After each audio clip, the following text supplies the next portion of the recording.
I'm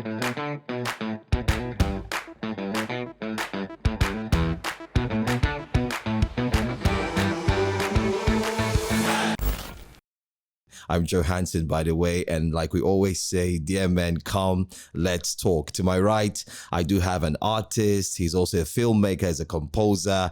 Trust me, he even does more than that. I do have Obinna Okerekocha to my right. How you doing, Obinna?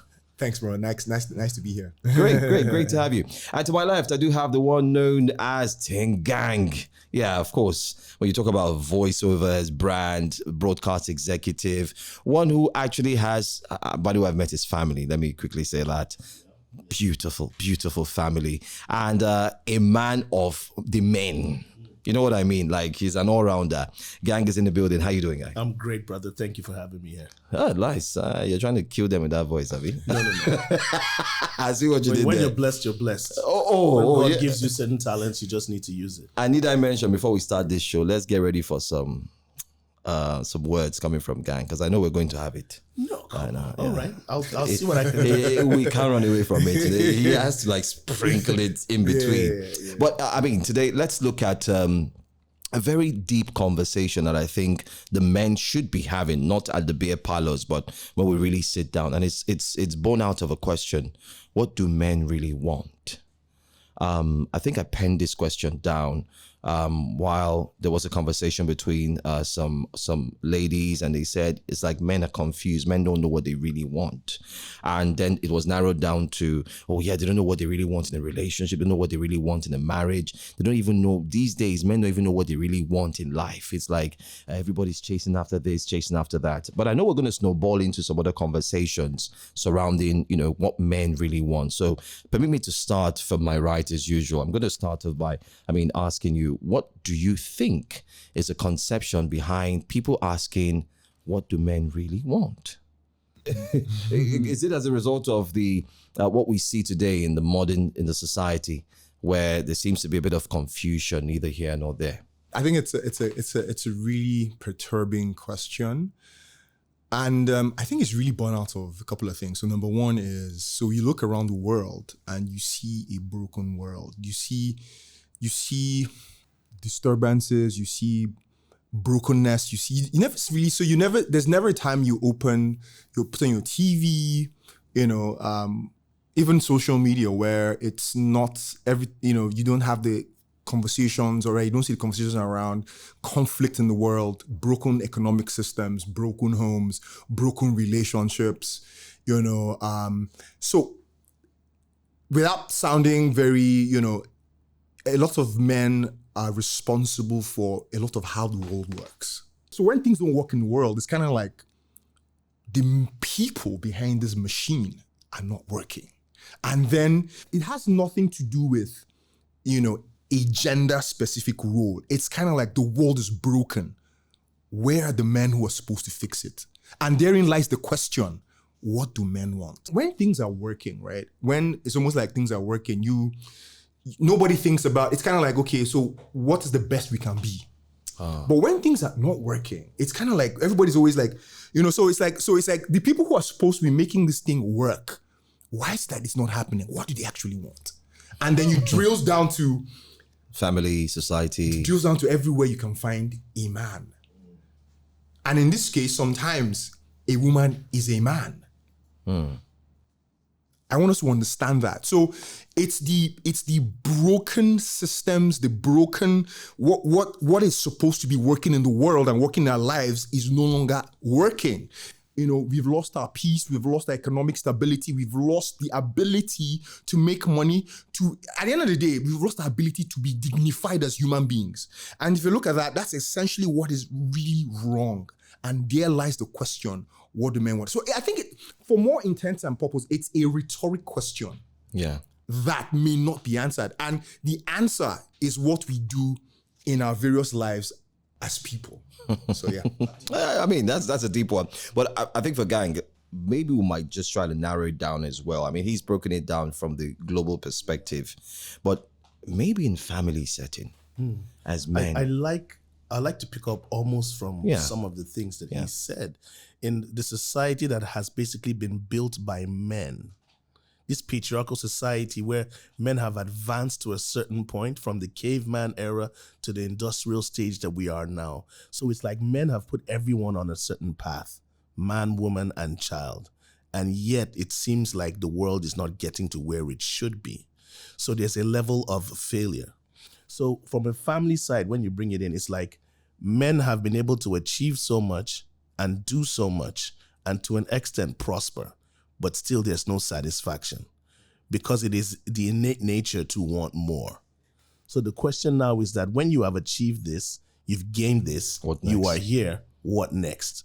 So that hunger for more is the thing that makes you question and ask, what do you want when you have all of this?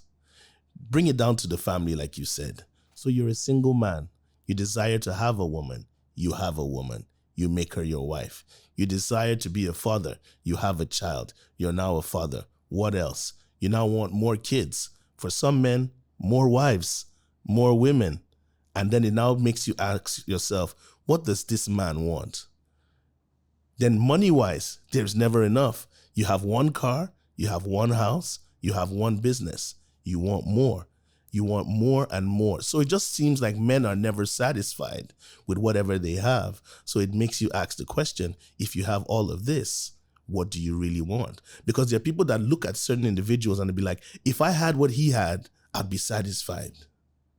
And the truth is, when they give you what he had, you now put yourself in that position to say, I still want something else. There's something missing. There's something lacking. So what is it that you could possibly have that will make you not want anything more? So like you said, it's rhetorical because if you're like, what do men want? And they say just this, that means once you get it, then men have gotten what they want. Okay, so there we go. I mean, I think we've gotten the answer then. I mean, so if the ladies or whoever ask, what is it that men really want, then of course, there you have it. You do have the answer. You can't really pinpoint and say this is what, because I think it's different strokes for different folks. Correct. Yeah, Correct. because if a man comes, and that, if I'm to narrow it down to relationships, then Correct. you know what? Let's flip the coin a bit. What's your top 5 if you're to pick? If you're to say a man should pick a woman, what does he really want? What's the top 5? In a woman? Yeah, I mean, you're going to mention BBL. Sorry. Now here's the funny thing. For me, like we said, different strokes for different folks. I've been someone that always loved a woman's personality. I could like the looks, but the looks don't last that long. Sorry to butt in again. Has it always been like that, or because you've grown with age? No, for me, that's always, I was, when I say this, people don't believe it. At some point in my life, I thought I was like an ugly duckling. So there were certain levels of rejection that I was getting. I would meet girls be like, oh, I like you, but you're too short. A girl once told me, I've never dated anyone shorter than me. Oh, you're dark skinned, you're this, you're a little bit this. I like your character, I like your presence, I like so many things, but they always had something to say why they wouldn't want to date or be with this person. So that's why I now realize personally that if I also follow certain physical attributes, they come and go. So I looked for more. And there were some people that at first, I've ever hung with somebody that is not that attractive, but at some time you now realize this person is just an awesome person. And then sometimes you take a look at the person and be like, come, wow, you have dimples, you have a great smile, your dentition is on point. And then maybe one day, because of the way she dresses, you don't really see some of the curves. To one day she puts on something like, whoa, this is... And she has got that too. She's got this, and I've never really noticed. You get me? So for me, it's never really been a physical thing. So if I was to name 5, I would say personality, because of my own personality, a sense of humor.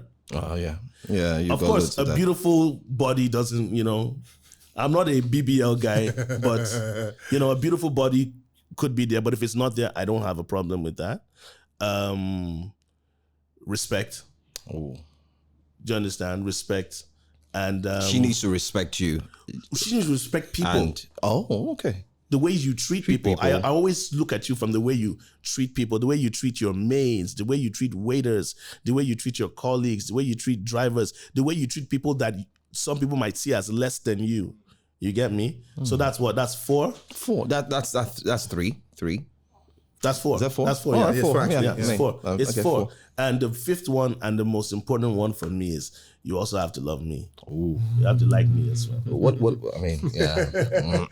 Okay, all right. I mean, let me flip it back to you. What's it for you? Yeah. So what's for me? I know for me, I'm going to be I like to be very honest. I think that I tell people that one of the ways the world moves forward is when you have beautiful women. I think the world will be a very dark place without beautiful women. And you can say this because I say that every time, but there's nothing more profound than a truly physically beautiful woman. And it has nothing to do with maybe physical. I mean, there's just a charm. There's something, what's that word?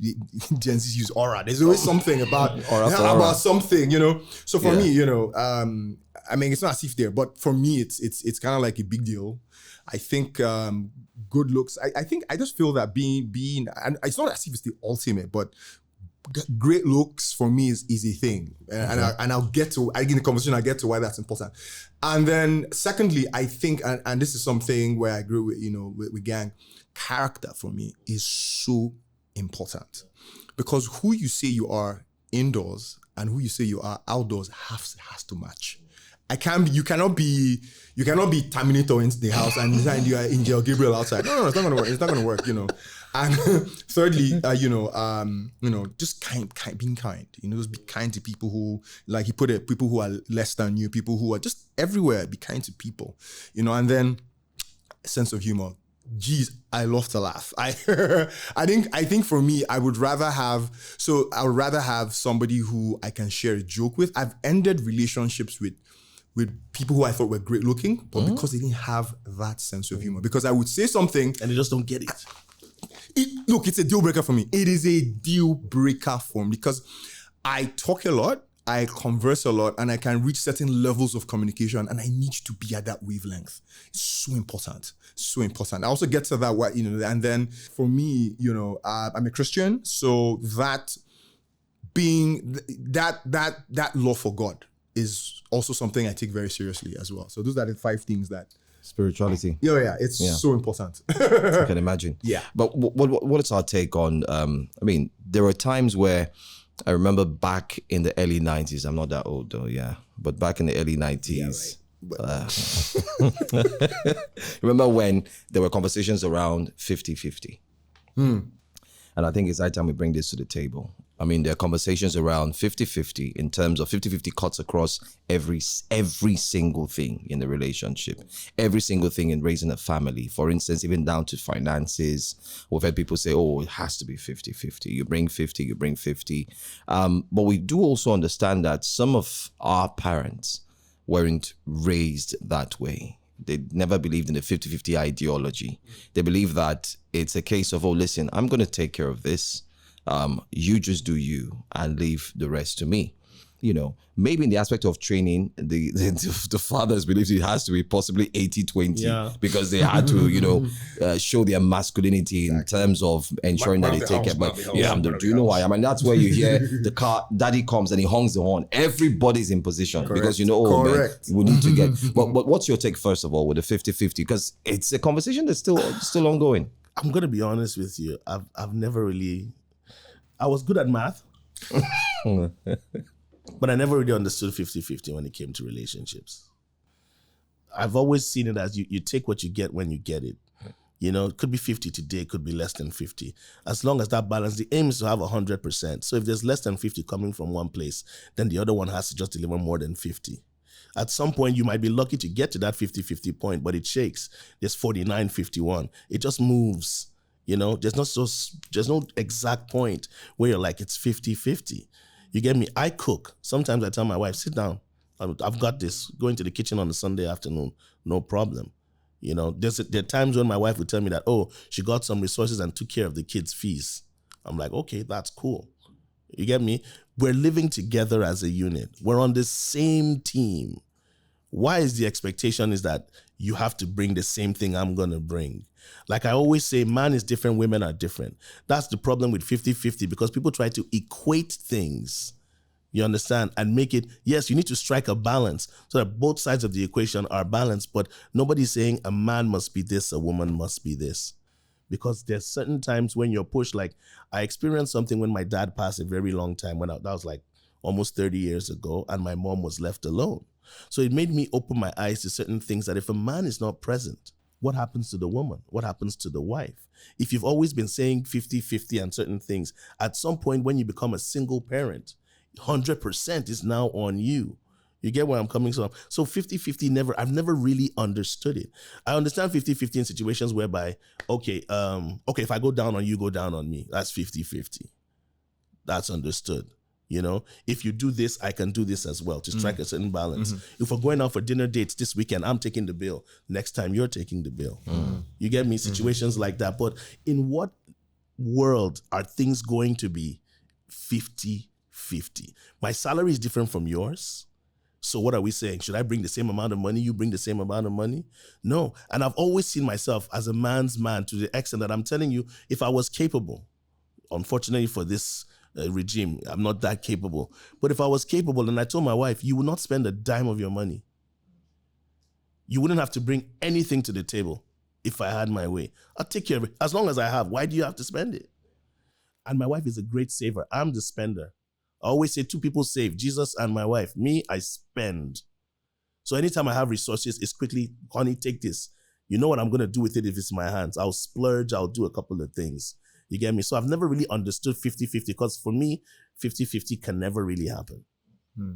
What's your take on 50-50? Yeah, I completely agree with him. You know, I was recently on another podcast and the same question was being asked. And I said, the truth about it is that it's about balance at the end of the day. It's about, because the truth about it is that there will always be a situation where, you know, you can't cover everything and you need this person's assistance, that kind of thing. You know, and I think, you know, like you said, there's a place for what a man should do and there's a place for, but at the end of the day, what if you can't do that? I tell people when I got married, you know, my wife was earning more than I was, you know, and I was working in our company. Yeah, I was working, but you know, and for that period, you know, it's not, I was not doing badly, but she was doing more, you know, she was doing a lot better than me, and we're able to coast along. And then at some point, I started earning higher. You know, my point is, you have to. What happens is that you take up more responsibility. At the end of the day, it's about balance. So we have to. This is a need that we need to accomplish.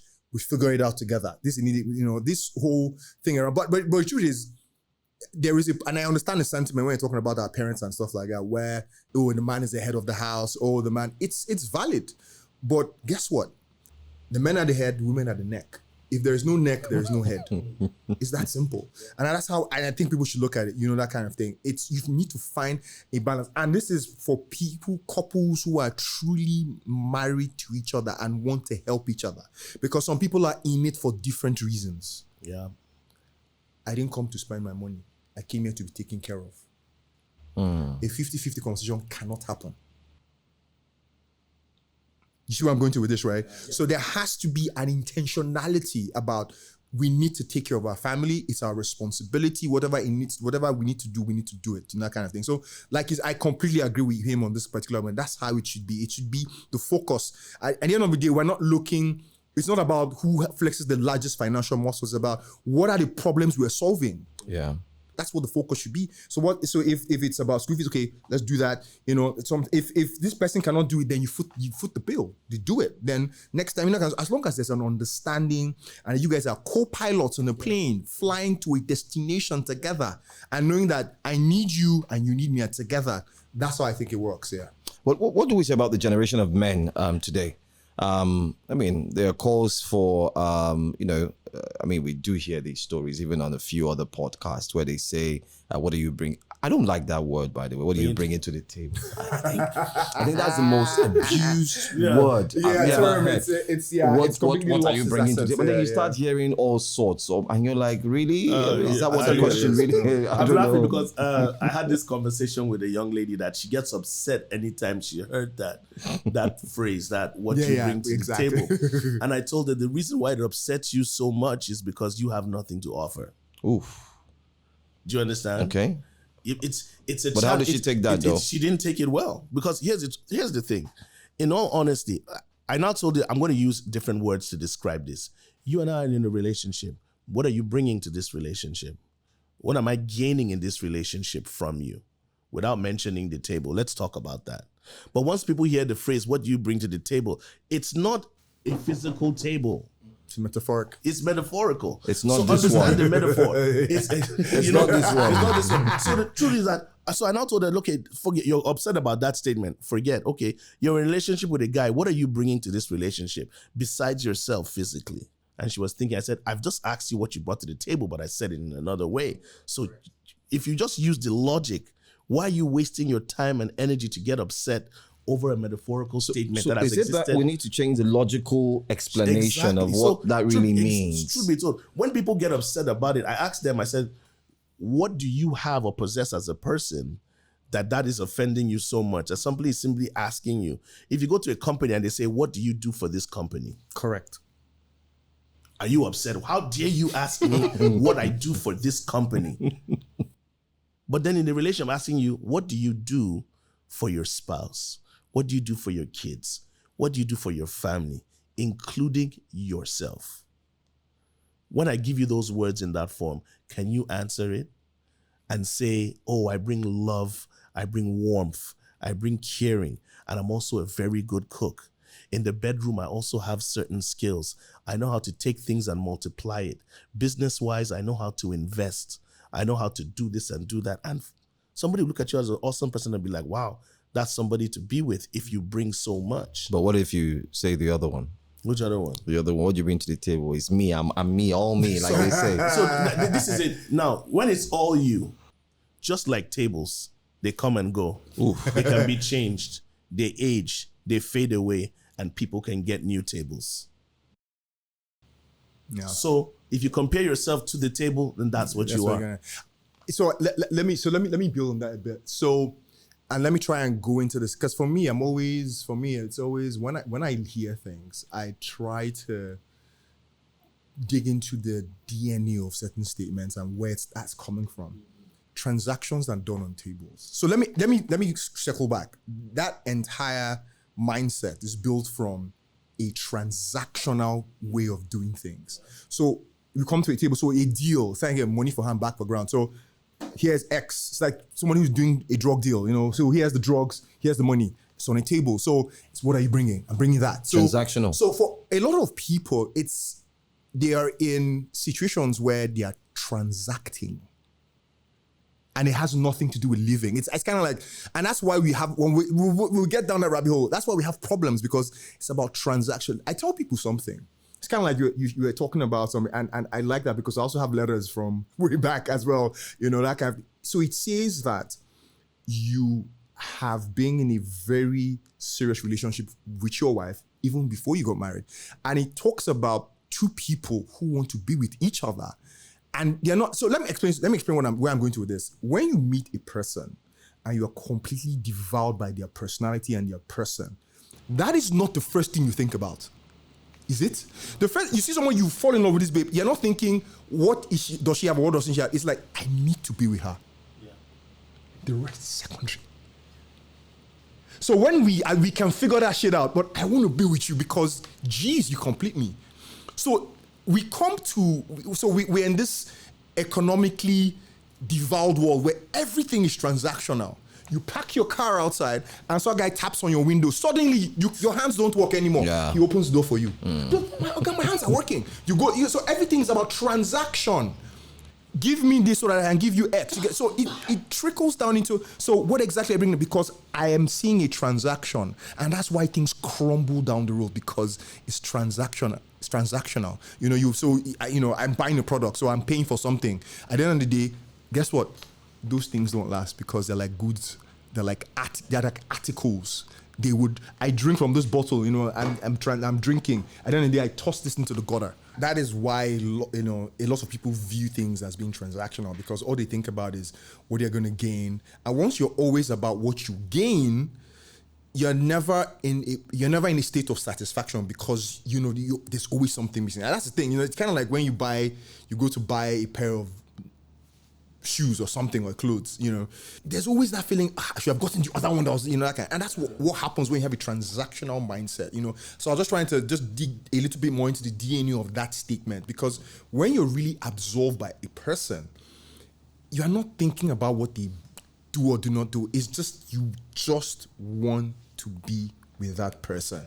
That's it. And build from there, Everything else is a bonus, really. So if we're to talk to the generation of men that we have today, and in line with that statement, I really want to shift away from that statement, by the way. Yeah. What do we really do? I would tell younger men growing up try and have the kind of relationship that's not based on anything financial. Like you said, it shouldn't be transactional. Now, a lot of women have made relationships transactions to the point that if you can afford me, you can have me. Highest bidder. You get me? The highest bidder. I can easily be snatched. I can be taken away. I want the soft life. If that's not it, I'm moving on. Do you advise the guys to just move away from such? No, well, I've never been an advocate for testing one's relationship, but sometimes you have to put certain things to the test. Like, put money aside. How do you have a good time with this girl that you're with? Can you take a walk? Can you go to the beach? Can you guys spend time together without getting physical and enjoy each other's company? For you to know that you can be with this person. I had that conversation with him before we came on set. He said he remembers way back when we were dating, I mean years ago, where you have to, there were no phones. You spend 5 hours in conversation with this person and it was the best time of your life. You get to know people better that way. And it's not that hard. You can't, all you need to do is just take a walk. I used to do that with one girl back in the day in Abuja. 100%. I go, I see her, and we take a walk. We just stroll, have a good time. Just walk, gist. Same here, stop man. somewhere, take a seat, walk, gist. Stop somewhere, buy suya, walk, gist. Have fun conversations, walk her back home, bye. Excellent relationship. I can so relate to that because I used to have this girl in GRA, what's it called? Somewhere. Anyway, I was obviously I was single then. I would wake up on this after church. I'm sleeping. I just said, look, I want to see you. I would just go take a bus, go to her. We'll walk around the entire estate, sitting inside dry gutters, and just be there till it's dark. And I go home, and that's the best. And just talking. Sometimes, because she used to sing, you know, she would just listen to music together. You know that thing you see, you put the one exactly at one ear, and we're just walking, and that's it. Evening breeze, just having conversations. Now, I tell people, if you do that for 3 years, let's even 2 years, a year, the person will suddenly flip overnight and become a monster. Because guess what? You've had cycles of conversations about everything possible. Do you get what I'm saying? You know, at least you cannot know a person 100%, but at least you know of them. Is that the reason why we could attribute what we have today in the society to the fact that people don't know each other that much? 100%. I mean, get married today, after 6 months, bye-bye, and so on. Sometimes I even tell people that when you get to know people, even as friends, as your guy, you know your guy's parents. Correct. You know his neighbors. You can walk into his house and say, mommy, I'm hungry, and mommy will say there's food here, go and do this. You're so free in your guy's house. So even if you want to know a girl, there's some girls that you were such family friends with that when you come to the house, you don't even have to tell them who you're looking for. Nope. You just say she has gone out, or she's somewhere, or something. She should be back. or come and help me do something, you Exactly. know? That kind of relationship that you people are close. That's why I tell people in this day and age, when sex is off the table, when sex no longer exists in your relationship, can it still stand? When money is absent, you know, no spending and everything, can you guys still stand and tolerate each other? Now, the problem with this generation is everything is pay for, pay for, pay for. You get me? I remember years ago, very long time ago, I broke up with a girl after Valentine's Day because I kind of like tested her. I was like, what's going on? She expected me to do so much and she did nothing. And I was like, nah. You didn't get singlets? Boxes? I said, nothing. So you get what I'm saying? Damn. So nothing. So sometimes the expectation is that people build on such loose foundations that when it crashes, there's nothing to fall on. Correct. That's the problem with this generation. They just feel I have to have this, I have to have this. Who are you without these things? Reasons why you when have I strip you completely off your gadgets and everything. Emphasis on things. Yeah. Who are you? How do I get to know you? What are your likes and dislikes? If we went back to the caveman era, who would you be in society? Yeah. No GLEs, eh? Exactly. Who would you be? How would you even survive? Correct. I mean, I'm thinking. You're asking. Let me answer that, right? And I tell people something, and this comes back to where I was talking about my sense of humor and communication. Let me explain something to people. You find out that if you get married in your, say 27, 28, 29, 20, 30, 31, you know, that's As a like guy, good. as a guy, right? Guys, Okay. guys, you know, girls, you can have sex 5 times, 6 times a week. Like you can have like you can do all the orgies that you can. But as you get into 35, 36, 37, 38, 40, there's more responsibility. You need to spend more time now trying to be, trying to be financially ambitious just so that, because you are paying school fees now and all that stuff. Let me tell you something. If you got into that marriage because, I cannot have free sex. No more. You're in trouble. Because guess what? A time will come when sex becomes like a distraction, because it's like you can't have it every day. You have to plan. You don't have to plan for it. It becomes like, okay. Do you understand? Now, what keeps a marriage going is communication and the fact that you're with somebody who is your friend. Because at the end of the day, the communication and the friendship outlives the sex. How do you think people in their 80s? My parents are been married since 1980. That's what, 45 years. That's about 45. If we have super mathematicians, maybe their best sex lives would have been 30 years out of that or less. But my point is, the communication and that understanding of who they are, that is what carries on until they start to go to the great beyond. If you cannot, and that's why I like what he said, if you strip away the things, the mundanities, the vanities, the things, that's called superfluity of nothingness, if you strip those things away, who the hell are you? Because I tell people, a measure of, a litmus test of your relationship is the quality of conversations that you have. What are you talking about? Like, I tell you what happens, and look, I can't. My wife and I we've been because of schedules. We cannot go and see a new film without each other. It's a taboo. You can't do that shit. If you do it, you are breaking the trust. Because we must sit. We must talk about the film. This is our routine. So we saw Dune. I mean, movie buff anyway. We saw Dune, and we saw, what's the last film we saw? We saw Sinners, right?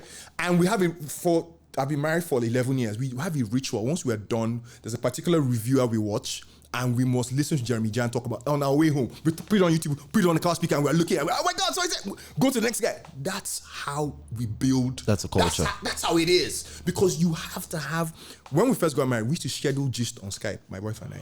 This happened in the office today. Keep that gist. Then that's because at the end of the day, and I talk, my friends that know me, girls and guys, because I have a lot, I love gist. Hey, you want to make me happy? Gist. Let's talk. Do you have kids? I've got 4 sons. So like, He's a machine. No one knows what you're talking about. He's a machine. No, that's where I was going, right? No, Because you can't have 4 boys. No, I've got twins. So okay. So I've not been that active. So you really have boys? Yeah, you haven't really been tested yet. So you have a daughter. I know. And the funny thing is, let me tell you. Let me piggyback on that. I'm the first of 5 guys. The only woman has been in my life has been my mother and my wife, because I don't have a daughter and I didn't have a sister. Oh, okay. So it's first of 5 guys. What's crazy is that I have a brother who's in Wales. He has a son. I have my other brother who's expecting his second child. So that's 2 sons. So we don't have even nieces. You don't have nieces. So no, they're all guys. Oh, okay. It's crazy. That's some strong chromosomes. I tell you one story. So when my last brother was going to be born, I remember we came back from school and the driver was like, so my mom went and bought girls' clothes and she was like, in faith, I'm going to have a daughter. And so Uncle Ike. He looked at us, smiled. You have another brother. We all. I don't think we ate that. It was like the saddest. And my mom said, no more. So let me. So there's a flip. Can I top that a bit? Yeah, please. So my parents had 6 kids.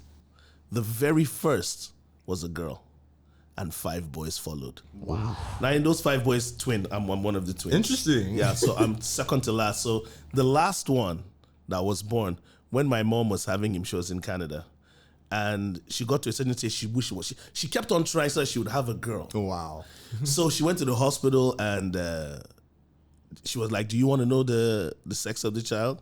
And then she said no. She said that because there's amount of certain love she's having for this kid that if she hears it's a boy, she would just kill it. Kill it. Do you understand? She might get into some part of depression. So immediately my younger brother was born, and then they just told her it's a boy.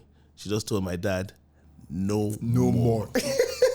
I'm not trying to look for this daughter, nothing. No more. It stops Now. here. Yeah. It was crazy. And then for me and my twin brother, when she went for one of these natal checkups, and then she told the doctor, yo, I'm 3 months pregnant. And then the doctor said, no. Judging by what I'm seeing, you're 5 months pregnant. Said, I'm 3 months pregnant. And he said, no, you're 5 months pregnant. I'm the professional here. I'm the doctor. I know my job. He said that I'm the one that knows what I did when I did what I did, and I'm 3 months pregnant. Don't let my husband think that I'm carrying somebody else's. So the doctor now, so it was like Back and forth. The doctor said that I'll prove to you, medically, scientifically, that you're 3 months pregnant. And my mom said, go ahead and prove it. So the guy did a couple of tests here and there, then came back with a huge apology and said, the reason why I thought you were 3 months pregnant is because you have more than one kid in your womb. That was how she found out she was having twins. If not, she would have gone to the and just seen 2 kids. That's how she was like, what? How? What are you saying? What are you saying? So that's why you look 5 months, and a lot of things are showing signs of 5 months when you're 3. And that was how. And then he's got girls, right? I've only got 2 girls. Wow. Yeah, So I've been tested twice. So it's My twin brother has 2 girls. Oh my God, this is like Tested what? twice.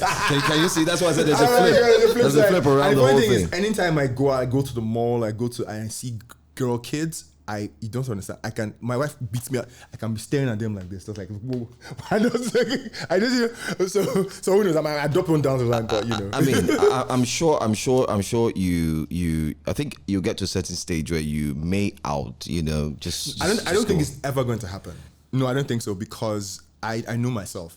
I think I'll get to a point when we focus on this guy, throwing them and all that, and then I'll probably adopt one, because no, What I said, my wife was saying, was asking if we should try for a third, but thanks to Tinubu's economy, that's not gonna happen.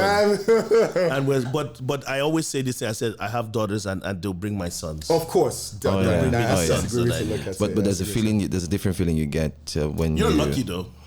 Yeah, you have both, Abby. I hate you, man. I hate you.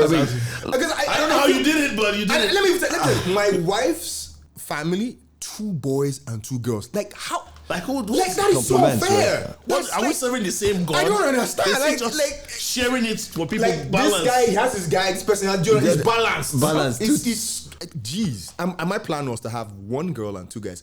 A guy always needs a guy.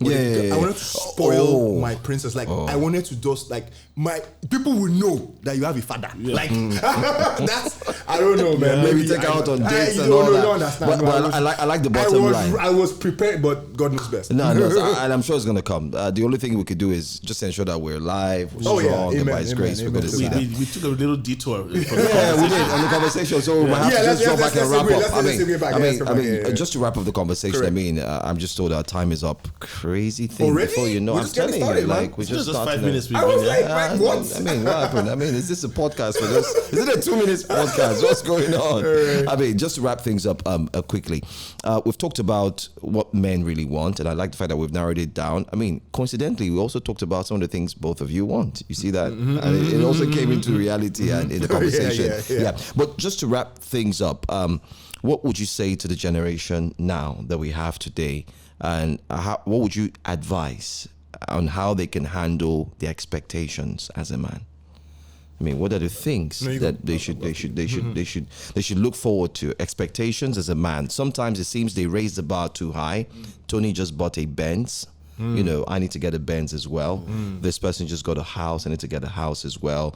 We've seen massive cases of depression sinking in on men. So, are they really wanting too much?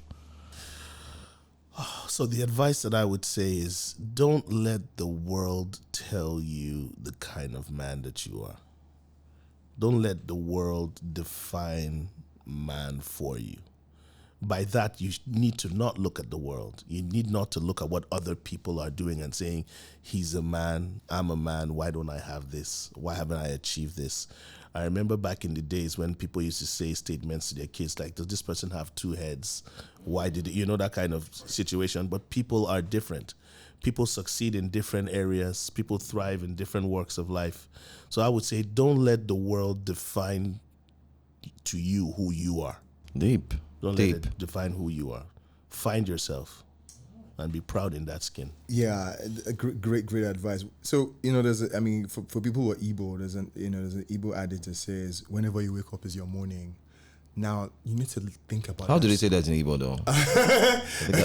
If I could hear that, that would be like, I don't want to mess it up. That's fine. That's fine. Yeah, whenever you wake up is your morning. And what that simply means is you need to, and this is what I always say to people, man, know thyself.